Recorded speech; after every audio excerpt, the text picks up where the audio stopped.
Children Act. आज निखिल की office की छुट्टी होने के कारण आज सवेरे निखिल थोड़ा लेट ही उठा। उठने के बाद चाय का कप लेकर निखिल घर के बालकनी में आकर बैठ जाता है और सामने का नज़ारा देखता है। तभी अचानक उसका ध्यान रास्ते पर पड़े हुए तिरंगे पर जाता है। तभी अचानक निखिल बालकनी से दौड़कर नीचे जाता है और तिरंगा उठाकर अपने घर आता है। यह सब घर के बालकनी से निखिल की पत्नी प्रीति और बेटा राघव देख लेते हैं। पापा, आपने रास्ते पर पड़े हुए झंडे को क्यों उठा लिया? राघव, यह अपने भारत देश का राष्ट्रीय ध्वज है। हम सभी को उसका सम्मान करना चाहिए, ना कि उसे कहीं भी फेंक देना चाहिए।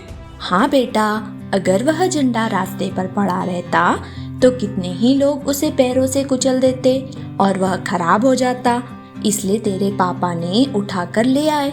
बेटा, हम सभी को हर एक राष्ट्रीय ध्वज का सम्मान करना चाहिए, भले ही वो अपने देश का हो या किसी और देश का। पापा, अपने देश के झंडे में यह 3 रंग ही क्यों लिए और ये नीला चक्र क्या है? बेटा, जो सबसे ऊपर केसरिया रंग की पट्टी है वह भारत देश की ताकत और साहस को दर्शाता है, और जो बीच में सफेद पट्टी धर्म चक्र के साथ है वह शांति और सत्य का संकेत है, और नीचे गहरे हरे रंग की पट्टी देश के शुभ विकास और उर्वरता का प्रतीक है। आया समझ में कुछ बेटा? हाँ मम्मी। जाओ बेटा, अब खेलने जाओ, पापा को नहाने जाना है। बेटा, आज मेरी भी छुट्टी है, आज हम घूमने चलेंगे। और राघव खेलने चला जाता है। शाम को प्रीति, राघव और निखिल उद्यान घूमने चले जाते हैं। तभी राघव को वहाँ पे पानी का फुहारा दिखता है। राघव पानी के फुहारे के पास जाता है। तभी वहाँ पर उसे बहुत सारे कमल के फूल दिखते हैं। बेटा, इस फूल का नाम पता है तुम्हें? ये तो कमल का फूल है। शाबाश बेटा, यह कमल का फूल हमारे भारत देश का राष्ट्रीय फूल है।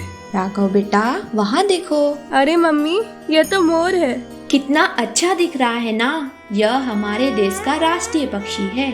तभी बाघ की आवाज सुनाई देती है। पापा, ये तो बाघ की आवाज है। तभी सब जन बाघ के पास चले जाते हैं। बेटा, बाघ के पास अपार शक्ति और फुर्तीलापन होता है, इसलिए हमारे देश का राष्ट्रीय पशु है।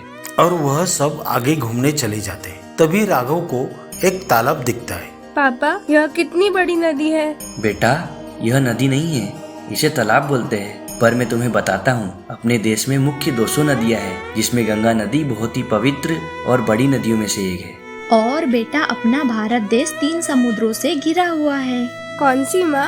अरब सागर, बंगाल की खाड़ी और हिंद महासागर है। इसके बाद वह तीनों घर आते हैं। रात को खाना खाने के बाद तीनों हॉल में बैठते हैं। तब पापा, मुझे हमारे देश के बारे में और कुछ बताओ ना।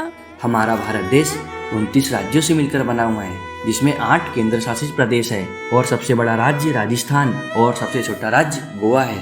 और बेटा, हमारे देश का राष्ट्रीय गान जन गण मन, यह नोबेल पुरस्कृत पहले भारतीय रविंद्रनाथ टैगोर जी ने लिखा है।